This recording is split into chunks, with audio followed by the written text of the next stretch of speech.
Bienvenue, aujourd'hui on se plonge dans les sources qu'on a sur la Côte d'Ivoire. Oui, L'idée c'est vraiment d'aller au-delà des images un peu classiques. exactement. Toucher du doigt l'histoire, la culture qui est foisonnante, et puis quelques aspects plus surprenants de ce pays. Tout à fait. Et ce qu'on voit dans ces documents, c'est vraiment une nation de contraste, Ah oui, où les traditions très anciennes, elles côtoient un dynamisme moderne, assez marqué. C'est une vraie immersion, je trouve. d'accord. Alors commençons peut-être par l'histoire. Oui, bonne idée, Avant la colonisation française, il y avait déjà des structures, des royaumes importants. absolument. Des royaumes comme les Jiaman, Kong, les Baoulés aussi, très influents. D'accord.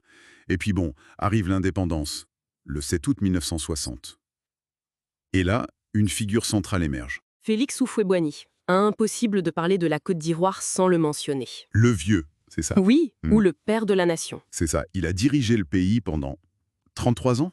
Une longévité incroyable. Et c'est l'époque du miracle ivoirien. Oui, cette période de stabilité et surtout de croissance économique forte tirée par le cacao et le café. Ah oui, le cacao, on y reviendra. Mais cette dépendance, elle a aussi eu ses revers, plus tard bien sûr.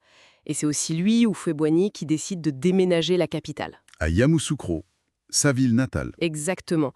Et qui fait construire cette basilique, Notre-Dame de la Paix, Gigantesque, hein. la réplique de Saint-Pierre de Rome. La plus grande basilique du monde, oui. Un projet qui a fait couler beaucoup d'encre forcément, vu le coût et le contexte. Parlons des lieux, justement. Abidjan reste la capitale économique, la vitrine. Oui, clairement. Ce surnom, le Paris de l'Afrique de l'Ouest, il vient de là. Le dynamisme, les affaires, des quartiers comme Cocody. Et ce truc incroyable, le parc national du Banco. Une forêt primaire en pleine ville. C'est assez unique, oui. Et puis Yamoussoukro, bien sûr, avec sa basilique qui domine tout. Mais il n'y a pas que des villes. Les sources parlent aussi de sites naturels. Ah oui, et c'est important. Le parc national de Taï, par exemple, classé par l'UNESCO. C'est quoi sa particularité? C'est une des dernières forêts primaires d'Afrique de l'Ouest. Un refuge pour les chimpanzés et même les hippopotames pygmées, très rares. D'accord. Et pour se détendre, Les plages d'Assini sont très connues, très prisées. Et il faut mentionner Grand Bassam. l'ancienne capitale coloniale. C'est ça. Également classé à l'UNESCO pour son architecture coloniale, un peu mélancolique, mais pleine de charme. Et puis, plus à l'ouest, la cascade de Man, dans une région plus montagneuse. Cette diversité de paysages, elle se retrouve dans la culture. J'ai lu plus de 60 ethnies. Oui, c'est énorme. Une richesse culturelle incroyable. Les sources mettent en avant, par exemple, les baoulés. Pour leurs masques, les danses goli. Exactement, très connus. Ou les sénoufos, avec leur sculpture et la société secrète du poro, qui structure beaucoup la vie sociale et spirituelle. Et musicalement, il y a le zouglou. Né dans les années 90 sur les campus universitaires, une musique de contestation au départ. Et le coupé-décalé alors?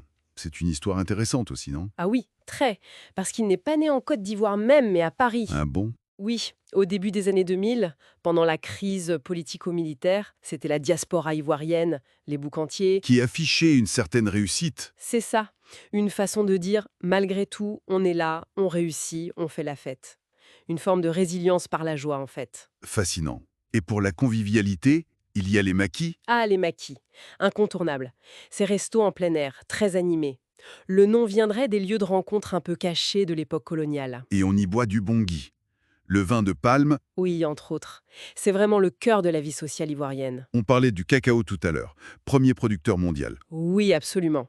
L'économie repose encore beaucoup dessus. Mais alors, le nom, Côte d'Ivoire, ça vient d'où? Parce que les éléphants, aujourd'hui, C'est ça qui est intéressant. Ce n'est pas tant qu'il y avait des troupeaux immenses partout, mais c'était surtout une plaque tournante majeure pour le commerce de l'ivoire, des défenses d'éléphants. ah d'accord, le commerce de la matière première. Voilà. Pendant des siècles, c'était une route essentielle pour l'ivoire. Et les sources mentionnent plein d'autres petites choses étonnantes. Comme quoi, par exemple? La source chaude de Gagnoa, à laquelle on prête des vertus curatives, ou à Abidjan, le pont Houphouët-Boigny. Qui a une partie en tunnel sous l'eau? Oui, sous la lagune ébriée. C'était une prouesse à l'époque. Il y a aussi ce village, Agnassué, où la justice est parfois rendue par des pratiques traditionnelles, par les comians. Des prêtresses? Des prêtresses ou des devins, oui, qui font appel aux esprits. On parle aussi du tissu corgo, des sénoufos. Celui peint avec de la boue. Oui, de la boue fermentée, une technique ancestrale très reconnaissable. Ou encore les forêts sacrées, interdites aux non-initiés. Il est poisson sacré de sa boue? Les tambours-parleurs à Caen, Exactement. plein de petites traditions qui persistent. Et puis la cuisine, bien sûr, Au-delà de la tiéké, Que tout le monde connaît un peu. oui, il y a le kedjenou, ce poulet ou poisson cuit à l'étouffée, c'est délicieux, ou les gbofloto, des sortes de beignets. Bon, tout ça nous donne une image bien plus riche, bien plus complexe que les clichés habituels. Ah oui, clairement.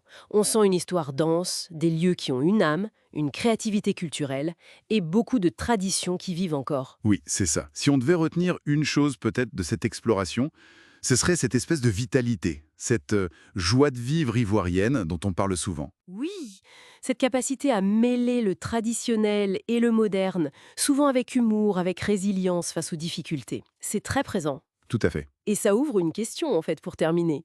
Comment est-ce que cet ancrage, très fort dans des traditions anciennes, comment est-ce qu'il dialogue, il négocie, il se réinvente peut-être face à la modernité, parfois un peu trépidante, pour continuer à forger cette identité ivoirienne si particulière? Une excellente question pour continuer la réflexion.